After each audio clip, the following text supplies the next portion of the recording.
제가 어릴 때 부모님 말씀에 거역하거나 사춘기가 되면 이렇게 반항심이 생기지 않습니까? 그때 이제 엇나가면서 이렇게 대들거나 그냥 저는 한 번도 안 대들고 오직 부모님 말씀에 순종만 했을 것처럼 보이시겠지만 저도 대들고 이렇게 엇나갈 때가 있었습니다. 뭐 그래봐야 그냥 뭐 소리 한번 지르고 나가는 거죠. 나가봐야 뭐 학교밖에 더 가겠습니까? 교회 가고. 그러면 부모님이 이제 속이 상해서, 아버지는 그런 말씀을 하신 기억이 없는데 어머니가 종종 그렇게 말씀하셨어요.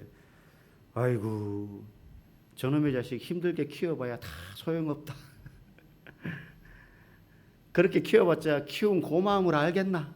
저게 언제 철이 들라고 저러노? 뭐 이런 이제 비슷한 말씀을 이렇게 몇 번 하셨던 기억이 납니다. 그걸 이제 깨달으면 그때 벌써 철이 든 거죠. 부모가 사랑으로 키워주고 돌봐줘도 부모 말에 거역을 하고 또 엇나가고 하는 모습들이 우리에게 성장 과정에서 자연스럽게 있는 모습인 것 같습니다. 오늘 본문 1절과 3절에 보면 마치 하나님이 그렇게 사춘기 시절 엇나가는 자녀, 부모에게 대드는 자녀, 그래서 부모의 그 은혜와 사랑을 깨닫지 못하는 자녀에게 마치 말씀하시듯이 이스라엘 백성에게 하시는 표현이 나와요.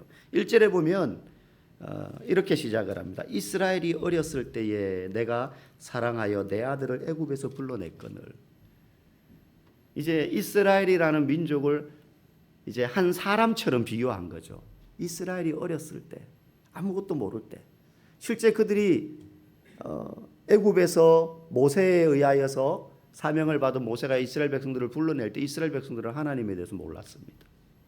이미 너무 오래된 이야기였기 때문에 하나님에 대해서 다 잊어버린 상태였어요. 그래서 이스라엘이 어렸을 때에 이렇게 지금 표현하시는 거죠. 그리고 3절에 보면 이런 표현이 나옵니다. 에브라임에게 걸음을 가르치고 내 팔로 안았음에도, 여기서 에브라임은 마찬가지로 이스라엘 백성을 의미합니다. 그들에게 걸음마를 가르쳤다는 거예요. 어렸을 때 이 이스라엘을 애굽에서 불러냈고 그들에게 걸음마를 가르쳤다는 겁니다. 마치 부모가 자식을 기르는 것과 같은 그런 모습인 거죠. 그런데 그렇게 어린 이스라엘을 불러내고 걸음을 가르치고 내 팔로 안았음에도, 여러분 제대로 걷기 전에 부모가 항상 안고 있지 않습니까? 재울 때도 안아야 되고, 먹일 때도 안아야 되고, 얼룰 때도 안아야 되고, 씻길 때도 안아야 되고, 업고. 하나님 그렇게 하신 거예요. 이스라엘을 진짜 어린 자식 키우듯이 애지중지 그렇게 돌보셨다는 겁니다. 그런데 내가 그들을 고치는 줄을 그들은 알지 못하였도다. 하나님의 은혜를 잊어버렸을 뿐만 아니라 이제 이 사춘기 아들과 같이 이 이스라엘 백성이 엇나가는 거예요. 앞에서 계속 살펴보지 않았습니까? 하나님의 말씀에 불순종하는 거예요. 대드는 거죠. 하나님이 뭐 한다고? 아버지가 뭐 한다고? 이러면서 이제 대드는 거예요. 그러면 하나님이 선지자들을 보내서 그들을 이제 바로잡기 위해서 고치는 거죠. 그러면 안 돼. 하나님의 마음은 이런 거야. 자꾸 이렇게 경고하는데도 자꾸 엇나가면 너 말로 끝나지 않을 수도 있어. 하나님이 매를 들 수도 있어. 뭐 이제 경고의 강도가 점점 세지는 이제 그런 일들을 선지자들이 했던 것이죠. 그렇게 선지자들을 통해서 그들의 죄를 책망하고 회개하지 않을 경우에는 다가올 심판에 대해서 이런 심판이 있을 거야, 이렇게 막 경고하셨다는 거예요. 그게 오늘 방금 1절 3절 표현입니다. 내가 그들을 불러냈고 어릴 때 걸음을 가르치고 팔로 안았는데도 그들을 고치는 줄을 그들은 알지 못했다. 하나님의 은혜를 잊어버리고 모른다는 거예요. 여러분, 우리는 그러면 이스라엘 백성과 다른가? 많은 성도들이 성경을 읽다가 보면, 통독을 하거나 여러 번 읽다가 보면 참 이스라엘 백성들 말 안 들어도 진짜 더럽게 말 안 듣는다, 이런 생각이 들 때 있어요. 나 같으면 하나님이 몇 번 막 이렇게 무섭게 하시면 옆에서 갑자기 사람이 퍽퍽 죽어요. 내 눈으로 그걸 본다고요. 불순종해서 죽어요. 그러면 겁이 나서라도 평생에 제가 이걸 머리에 각인이 돼가지고 하나님이 겁나서라도 순종할 것 같은데, 이스라엘 백성들은 어떻습니까? 몇 걸음 안 가서 또 불순종하는 거예요. 몇 걸음 안 가서 하나님 아닌 다른 걸 또 바라보는 거예요. 그러면서 야, 정말 지지리도 말 안 듣는다, 그런 생각이 들 때가 있는데, 사실은 그런 말을 할 때 나는 거기서 쏙 빠져 있는 것 같지만 나도 사실은 그 안에 들어가 있는 것 같아요. 우리도 그런 사람들이라는 거예요. 그 이스라엘 백성들과 같지 않기 위해서 우리가 반드시 해야 될 게 있습니다. 그게 뭐냐면 하나님의 은혜를 계속 기억하는 거예요. 계속 기억하는 것입니다. 한 번 알았다고 해서 되는 게 아닙니다. 하나님이 예수 그리스도를 보내주셔서 나를 구원해 주셨지. 다 압니다. 근데 그거 아는 걸로 끝나지 않아요. 반복해서 생각해야 돼요. 하나님이 그 이후에 예수로 말미암아 나를 구원해 주신 이후에도 나의 인생의 길에서 하나님이 내게 어떤 일을 행하셨는지, 내가 힘들고 고난 가운데 있을 때, 절망 가운데 있을 때 하나님이 내게 어떤 선한 분이셨는지, 그분이 나를 위하여 베푸셨던 일들이 합력하여 어떻게 선을 이루었었는지, 그걸 계속 기억하는 게 좋아요. 그래서요, 제일 좋은 방법은 기도 노트를 따로 작성하거나 묵상 노트를 쓰거나 큐티를 하면 참 좋습니다. 내 삶을 말씀 위에 계속 비추어 보는 방법이거든요. 그렇게 할 때 그 이후에 내가 현재 아니면 앞으로 장차 고난을 경험한다 하더라도 쌓여온 하나님의 은혜가 기억으로 남아있기 때문에 이 일 또한 하나님께서 내게 가장 좋은 것으로 베풀어 주시기 위한 하나님의 큰 뜻이 있을 거야 라는 믿음과 신뢰가 생기는 것이죠. 그런데 그걸 기억하지 못하면 우리는 금방 잊어버리는 존재이기 때문에 돌아서서 또 딴 걸 찾습니다. 돌아서서 딴 걸 찾아요. 배고프다, 애굽이 좋았다, 그때 애굽에 고기 가마가 생각난다. 무슨 고기 가마가 있었습니까? 노예로 살았는데. 근데 지금 당장 광야에서 배가 고프니까는 그런 착각이 드는 거예요. 애굽에서 마치 자기들이 잘 살았던 것과 같은. 아닌데. 우리도 그렇단 말이죠. 그러니 끊임없이 하나님이 내게 행하신 은혜를 기억하는 게 중요합니다. 기억하는 게 중요해요. 오늘 그 이후에 5절부터 7절에도 7절에서 하나님이 선지자를 통해서 이런 말씀을 하십니다. 이스라엘 백성이 애굽을 의지해서 애굽으로 가려고 했지만 너희들이 회개하고 돌이키지 아니하면 애굽으로 돌아가지 못할 뿐더러 애굽보다 더 가혹한 나라 아수르에게 지배받게 할 것이다. 하나님이 으름장을 놓는 거죠. 말로 해서 안 되면 너 이거 매든다.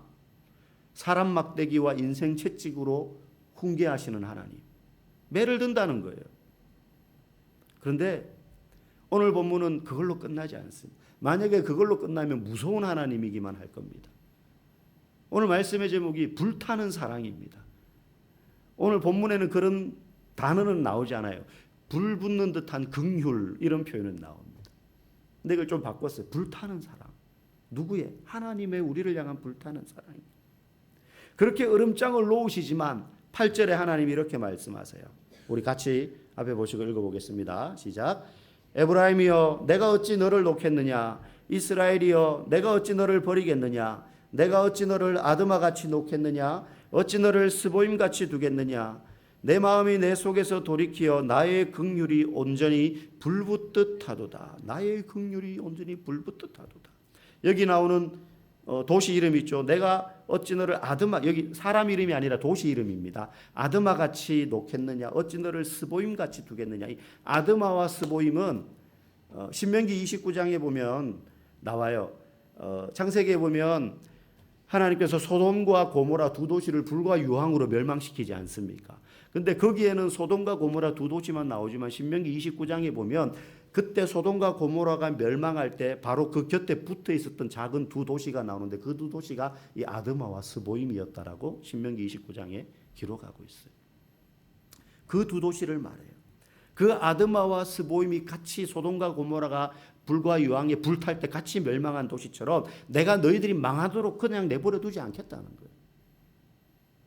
채찍으로 너희들을 팰 수는 있는데, 때릴 수는 있는데 그게 너네 망하라고 때리는 게 아니라는 거예요. 11절에 보면 또 이런 표현이 나옵니다. 그들은 애굽에서부터 새같이 아수르에서부터 비둘기같이 떨며 오리니. 성경에는 시편이 아닌데도 시적인 표현이 많이 나오거든요. 비유적인 은유적인 표현. 애굽에서부터 아수르에서부터 너희들이 압제당해서 끌려갈 그곳에서부터 새처럼 날아올 거다. 거기서 벗어나게 될 거다. 거기서 탈출하게 될 거다는 거예요. 그들의 죄악에도 불구하고 그들의 불순종에도 불구하고 이스라엘 백성을 향한 하나님의 마음은 오히려 불붙듯이 뜨겁다는 거예요. 여전히. 부모가 자녀가 잘못해서 훈계할 때 이놈의 자식 이제는 내 아들 아니야 버려, 이런 마음일 것 같으면 훈계도 안 합니다. 아예 관심을 끊어버려요. 네 멋대로 살아, 이렇게 되는 거죠. 근데 이놈의 자식에 대한 사랑이 있으니 제발 말 좀 들으라는 마음으로 꾸짖기도 하고 때리기도 하고 벌도 주고 이렇게 하는 거예요. 끊임없이 범죄하고 반역하고 실패하는 이스라엘. 그럼에도 불구하고 하나님은 그들을 붙잡고 싶어 하셔요. 왜 그러냐? 사실 끊임없이 하나님이 그들을 붙잡고 사랑하고 보듬어주고 한다고 해서 성경을 읽어보면 그들의 실수가 줄어들거나 그들의 죄의 크기가 적어지거나 불순종의 강도가 약해지거나 하는 것도 아닌 것 같아요. 새로운 종류의 불순종이 계속 나오고 거역하는 때는 시대를 지나도 변하지 않고 나타나요. 구약에만 그랬던 게 아니라 예수님 시대 가서는 어떻게 됩니까? 결국엔 선지자가 아니라 예수님을 보냈는데도 선지자를 거역했던 그들의 조상처럼 예수님을 거역하고 못 박았지 않습니까? 시대마다 이스라엘은 하나님 앞에서 같은 실수와 불순종을 계속해서 반복해 왔어요. 그럼에도 불구하고 하나님은 여전히 그 자리에 계세요. 하나님은 끝까지 이스라엘을 사랑하시는데 마치 부모에게 거역하고 불순종하는 자녀의 모습과 비슷해요. 그 관계와 비슷해요. 자녀들이요, 자기가 실수하고 잘못해서 부모에게 막 혼이 나면 드는 여러 가지 감정 중에 부모님이 나를 더 이상 사랑하지 않으시면 어떡하지? 그런 두려움도 있지 않습니까? 그죠? 걱정도 있죠. 내가 부모님을 실망시켰다. 때로는 자기 자신을 굉장히 못난 사람처럼 그렇게 이제 자기 비하의 감정이 들기도 하고 또 자괴감 같은 것도 들기도 합니다. 그죠? 그런데 그 모든 것을 단번에 해결하는 마법과 같은 문장이 하나님께는 있어요. 우리가 아무리 죄 앞에서 초라해지고 하나님 저는 역시 안 돼요. 이런 죄 안 짓는다고 했는데 또 지었어요. 아무리 결단을 하고 아무리 기도해도 안 돼요. 하나님 앞에 저는 고개를 들 낯짝이 없어요. 그런 상황 속에서도요, 그 모든 우리의 연약함과 불순종과 거역의 죄를요 한 번에 뒤집는 마법의 단어가 하나님께는 있습니다. 그게 뭐냐면 괜찮아. 그래도 너는 내 아들이고 내 딸이야. 그래도 너는 내 아들이고 내 딸이야. 우리가 아무리 실수하고 아무리 범죄하고 불순종하더라도 이 사랑의 관계는 변함이 없어요. 물론 그 잘못에 대해서 회개하고 돌이켜야 되는 우리의 태도는 반드시 뒤따라와야 됩니다. 철저하게. 그럼에도 불구하고 하나님과 우리의 사랑의 관계는 전혀 변함이 없습니다. 왜냐하면 이 사랑의 관계는요, 우리의 노력과 수고에 의해서 체결된 사랑이 아니기 때문이에요. 만약에 우리가 뭔가 열심히 노력해서 하나님과 사랑의 관계가 되었다. 내가 한 수고에 의해서 우리가 하나님의 자녀가 되었다면 우리가 얼마나 그 계약을 파기할 만큼 죄를 많이 짓습니까? 얼마나 불순종을 많이 합니까? 진작에 그 관계는 깨졌을 것입니다. 그런데 하나님과 우리의 사랑의 관계는 우리에게 근거를 둔 게 아니고 하나님께서 예수 그리스도의 목숨값을 대신해서 맺은 사랑의 관계이기 때문에 우리가 아무리 범죄한다 할지라도 그 범죄가 하나님의 우리를 향하신 사랑을 조금도 훼손할 수 없어요. 조금도 훼손할 수 없습니다. 그래서 하나님은 언제나 우리를 향하여서 불붙는 것 같은 사랑을 베푸시는 거예요. 불붙는 것 같은 사랑을 베푸시는 거예요. 그 사랑은 우리의 모든 실수와 불순종을 덮고도 남는 충분한 사랑인 것입니다. 여러분의 마음 안에 이 사랑이 풍성해지기를 간절히 축복합니다. 그 사랑은요, 아이가 자신의 잘못을 구구절절히 또 정확한 내용을 다 아뢰고 그렇게 하지 못한다 할지라도 그저 잘못해서 고개만 떨구고 있어도 그 사랑은 우리의 속마음을 다 헤아리는 사랑이에요. 여러분 회개 기도할 때 어떻게 하십니까? 하나님, 제가 남편한테 찬밥을 그냥 내줬어요. 그래서 오늘 대판 싸웠습니다. 용서해 주세요. 뭐 이렇게 기도하십니까? 그렇게 기도하면서 정말로 막 참여하는 마음으로 남편한테 찬밥 준 거 아니면 밥 안 해준 거 그게 너무 고통스러워서 막 참회의 눈물을 흘리는 그런 아내들을 한 번도 못 봤어요. 어떻게 기도합니까? 우리의 죄들을 일일이 하나하나 1번, 2번 항목을 얘기해서 회개하는 게 아니라 그저 내 존재 자체가 하나님 앞에서 죄인이라는 게 깨달아짐으로 우리 안에 진정한 참회의 눈물이 흘러내리는 것 아니겠습니까? 구구절절히 다 헤아리 말하지 못해도 하나님의 우리를 향하신 그 사랑은, 불타는 사랑은 우리의 속마음을 다 헤아려요. 다 헤아려요. 제가 어린 시절 자랐던 이제 돌아가신 모교회 목사님은 항상 찬양을, 새벽기도 나오면 찬양을 그렇게 하시더라고요. 아시지요 아시지요 아시지요 주님. 저는 그런 찬양이 있는 줄 알았어요. 근데 그냥 그분이 그냥 이렇게 익숙한 곡조에 자기 마음을 얹어서 하시는 거예요. 그게 그분의 기도요 찬양이었어요. 새벽기도 나오면서 그러고 나오시는 거예요. 그분은 5시에 새벽기도면은 3시에 나오세요. 3시에. 그래서 1시간 동안 목양실 가셔가지고 이제 새벽 설교 준비하시는 거죠. 그리고 이제 1시간 동안 미리 이 찬양 부르시면서 혼자 기도하셔요. 여러분, 우리가 구구절절히 다 말하지 않아도 다 아십니다. 누가복음 15장에 보면 우리가 잘 아는 아버지에게 받을 유산을 미리 다 땡겨 받아가지고 세상에 나가서 다 탕진했던 소위 말하는 탕자 비유가 나오지 않습니까?